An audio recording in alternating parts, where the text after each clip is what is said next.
Welcome back to Pride in Pedagogy. I'm Ashley, and this is the second part of our introductory series.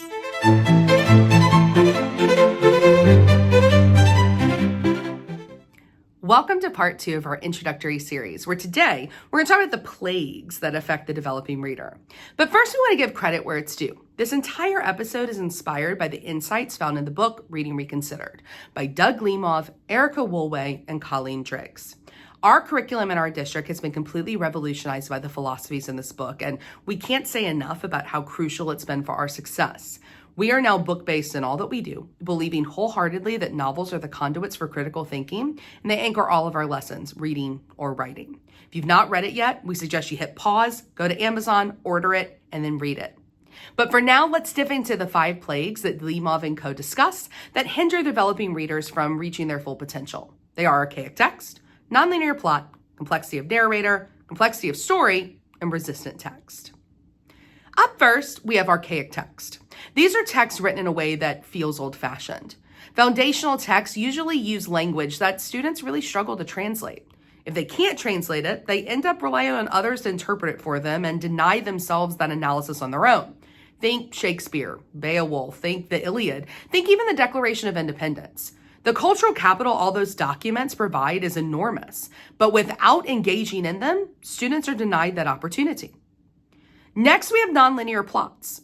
These include flashbacks, foreshadowing, flash forwards, and events that take place out of order. Think Slaughterhouse-Five by Kurt Vonnegut, where Billy Pilgrim is literally stuck in time, or a story that's told out of order due to flashbacks such as Project Hail Mary by Andy Weir. Then up next, we have the complexity of the narrator.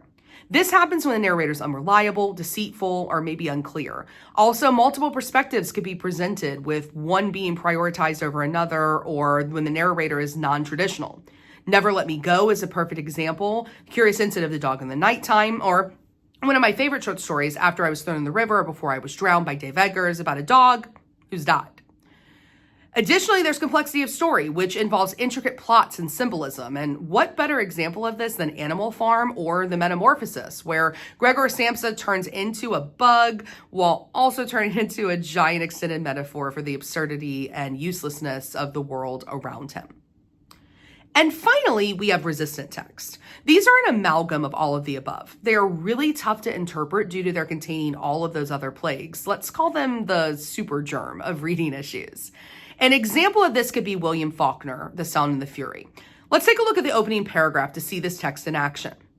Through the fence between the curling flower spaces, I could see them hitting. They were coming toward the flag where it was, and I went along the fence. Luster was hiding in the grass by the flower tree. They took the flag out and they were hitting. Then they put the flag back and they went to the table and he hit and the other hit. Let's talk first about archaic language. The language in this passage isn't particularly archaic, but it is dense and it is really obscure.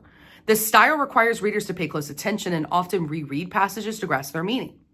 Then there's nonlinear plot. The Sound and the Fury is really famous for the nonlinear plot structure, where the book is constantly moving between different perspectives and frameworks. It doesn't have a traditional linear timeline, and that complicates the reader's task of constructing a cohesive narrative. Then there's complexity of narrator. The narrator voice here belongs to Benji. He's a character with an intellectual disability, and his perspective is conveyed through a bit of a stream of consciousness style that can be fragmented and really difficult to follow. It makes it really challenging for readers to piece together what's happening. And then there's the complexity of story. Faulkner's novel is rich with themes of family and loss and decline, and these themes are embedded in a complex story that you have to interpret the symbolic actions and events. You really, really have to get into this resistant text in order to navigate the fragmented and disorienting narrative style, to understand those shifts in times and piece together the broader themes and symbols to grasp the story. Understanding these plagues in this story and others are going to help us throughout the entirety of our entire series. We believe that encouraging students to engage in texts like this are going to be vaccines of sorts for the plagues that will help cure them, that will build up student reading immunity and send them on their way being stronger readers, writers, and thinkers in our classroom. Thus, every single thing we bring to you at Pride in Pedagogy is going to have the plague that it is going to help ameliorate. So every text recommendation, you'll get an idea of what using that text will help build in your students. But for now, thanks for joining us. Please make sure to subscribe for more tips, tricks, and recommendations. We don't ever want you to miss anything we bring you here. And we hope to see you next time here on Pride and Pedagogy, where we bring you novel notions to ensure you are never in want of literary inspiration.